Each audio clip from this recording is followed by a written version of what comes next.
Now, there's a flip side to this, though, and I'm going to be quoting you for this one. You said, and I quote directly, a qualified teacher is not necessarily a competent teacher. That is correct. A competent teacher is not necessarily an efficient teacher. Yes. An efficient teacher is not necessarily an effective teacher. Quality of our graduates is the direct input of our teachers. End of quote. Yes. That was a public lecture I gave last year. Yes. So how do we situate this in this context that we are? That also takes us to our teacher preparation,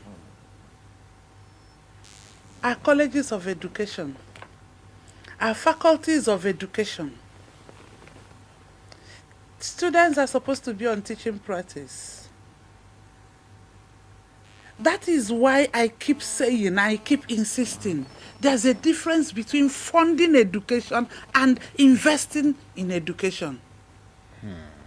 You want to explain when you that? fund education, you are paying my salary.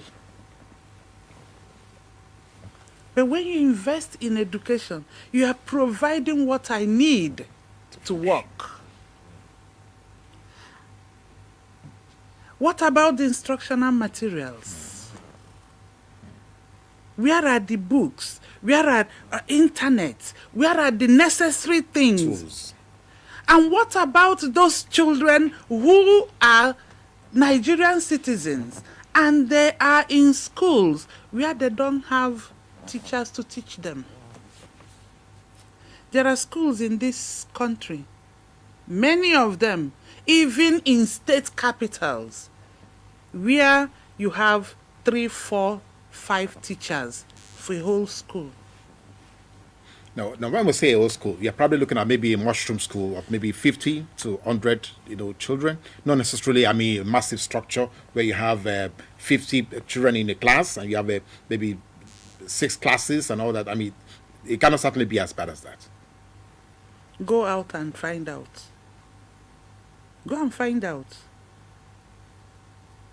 Go and find out. Because when we talk, you see, most people stay in their comfort zones. Have you visited the secondary school you went to? When was the last time? Even the university you went to, when was the last time you went there? It's not enough for us to sit down and propagate ideas and talk about policies and all this. Go to the grassroots and see what is there. Nothing. Damn, but Prof, okay, you see, when you talk about allocation to the education sector, I was just going to come to that. That allocation, most times, is personnel cost. Personnel cost. Salary. No, but if you're paying people to do some work, you have to give them what they need to do the work. Now, so how do we get to, like you said, invest properly in education? Because the way it is now, it's like there is some level of lopsidedness. It's either the funding is going, like you said, just to pay overheads, to pay personnel, and then we disregard, acquiring the tools that we need to now make our educational service work properly. There are teachers that, as we talk, they have not even seen the new national curriculum on education. As we speak now. As we speak.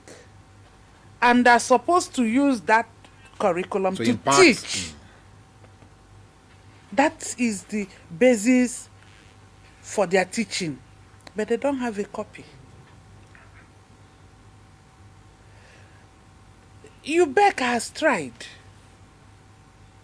They have tried in printing so many books and all that.